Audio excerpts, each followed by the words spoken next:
Viva Voz, com Vera Magalhães.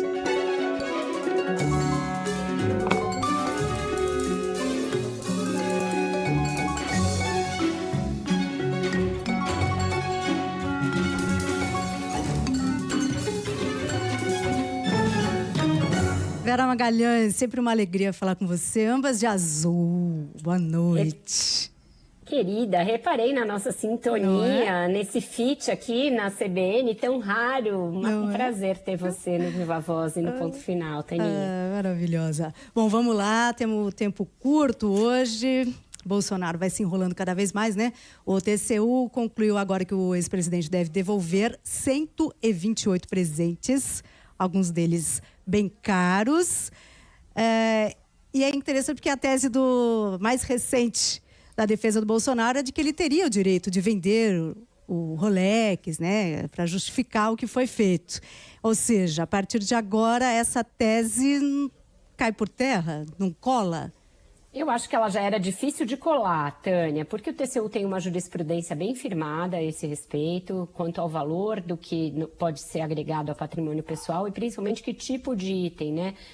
Joia, em nenhuma circunstância pode ser considerado um presente personalíssimo.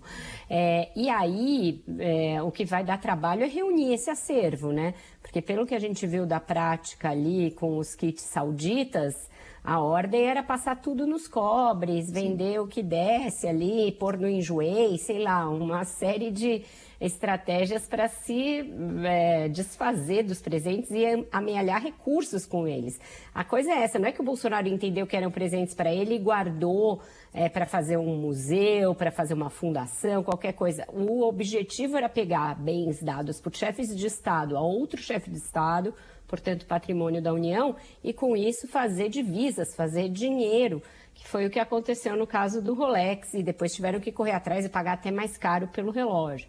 Então, uma boa parte dos itens listados aí pela auditoria do Tribunal de Contas da União é possível que nem esteja mais em posse do casal. Essa auditoria também constatou muitas outras práticas esquisitas. Vários presentes não foram nem registrados, entre eles um fuzil, uma pistola, doados à Polícia Federal, que não foram nem registrados no patrimônio da União, não se sabe onde estão. Então, isso aí certamente vai dar mais dor de cabeça para o Bolsonaro numa semana que teve aí, a gente vai falar disso em seguida, essa ideia da delação do Mauro Cid, né? Pois é, isso sim é uma grande bomba, né? A decisão do Mauro Cid de fazer, de fato, uma delação premiada. A Polícia Federal já aprovou, agora ainda passa pelo Ministério Público, pela Justiça, mas muito provavelmente as coisas estejam avançando, o que certamente deve ter sido visto com muita preocupação pelo Bolsonaro, embora o advogado tenha dito que o Mauro Cid não tem nada para dizer contra o Bolsonaro. Como assim, né, Vera? Não tem nada para dizer.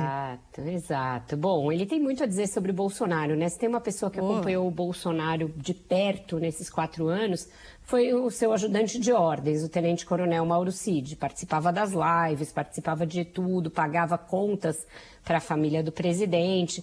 O Fábio Weingarten disse que não há nada para ser delatado e, enfim, tentou minimizar a importância disso, mas na verdade nos bastidores está todo mundo em pânico, porque não se sabe o que ele pode delatar, a extensão do que ele pode falar, e são muitos os processos em que ele está implicado, e o Bolsonaro também.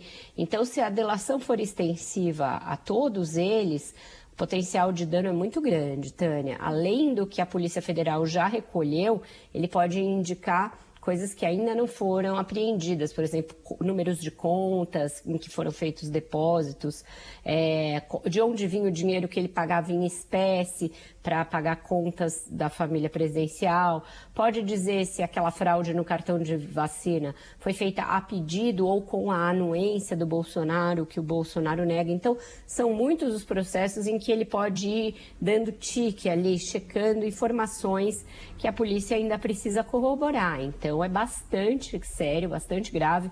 No início dessa confusão toda, dessa pororoca de casos do Bolsonaro na Justiça, havia um medo muito grande do Anderson Torres delatar, que é o ex-ministro da Justiça.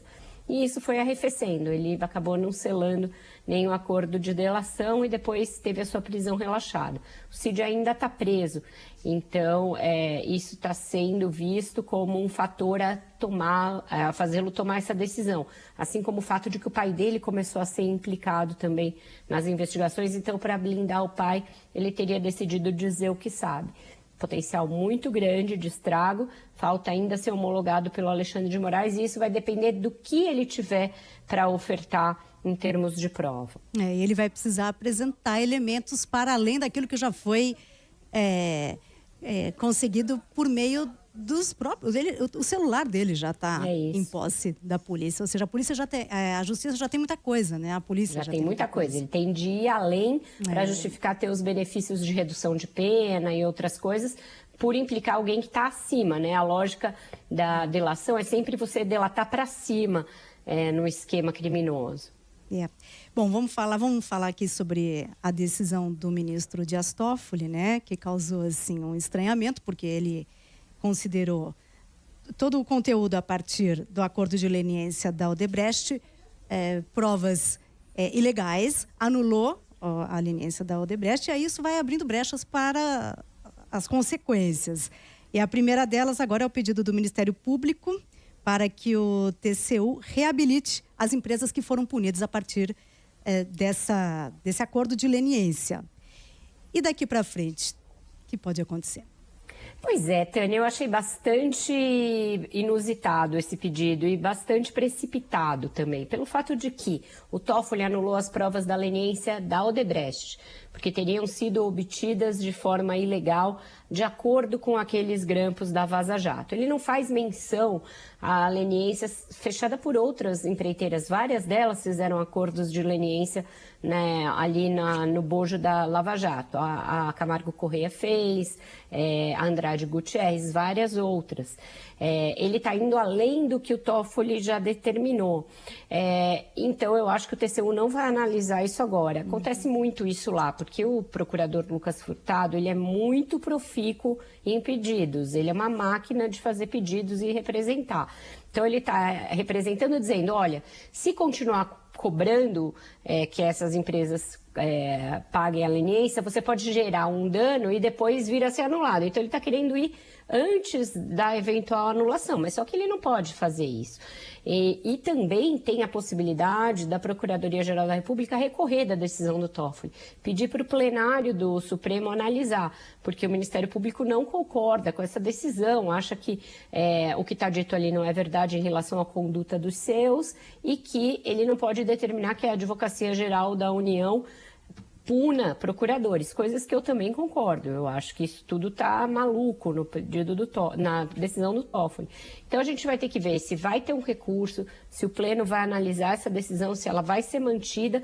Enquanto isso, essa representação do Lucas Furtado fica ali em banho-maria e o TCU deve esperar aclarar um pouco a situação. Mas eu acho que o potencial de se fazer um castelo de cartas com essa decisão é grande. Se ela for mantida, todas as empresas vão querer ter a sua leniência também anulada, porque elas também foram alvo ali daquela do mesmo estado de coisas narrado na Vaza Jato. E também as delações premiadas podem cair.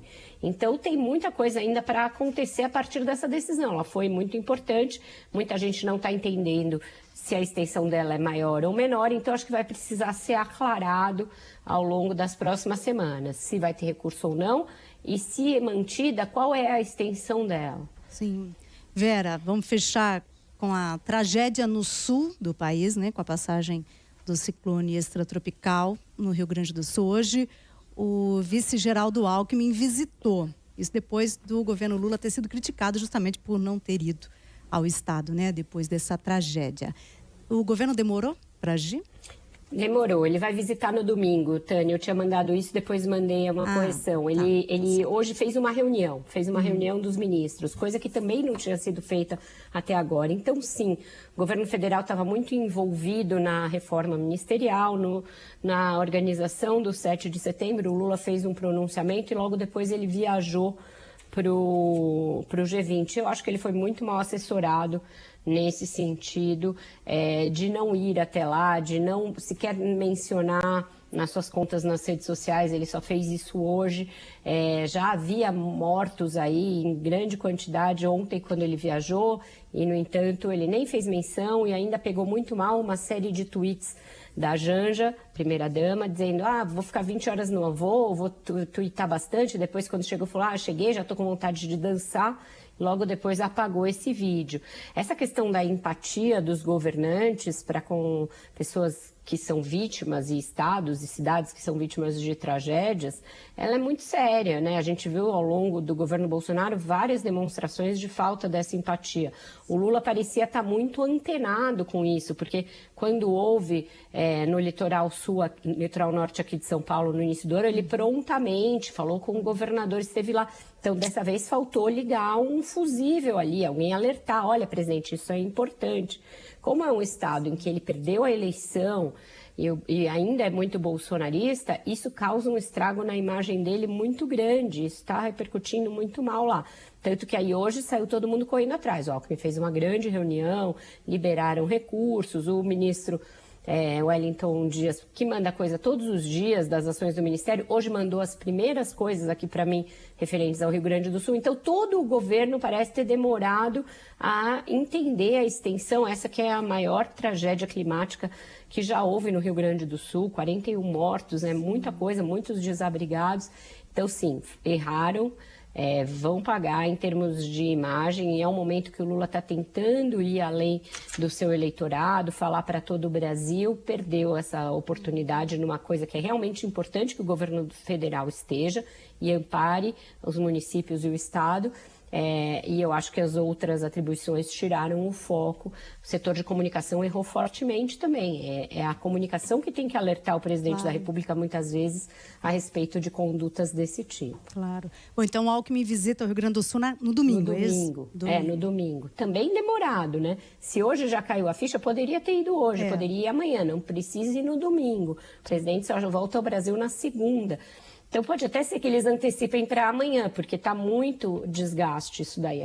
As redes só falam nisso, os bolsonaristas estão aproveitando para deitar e rolar em cima disso.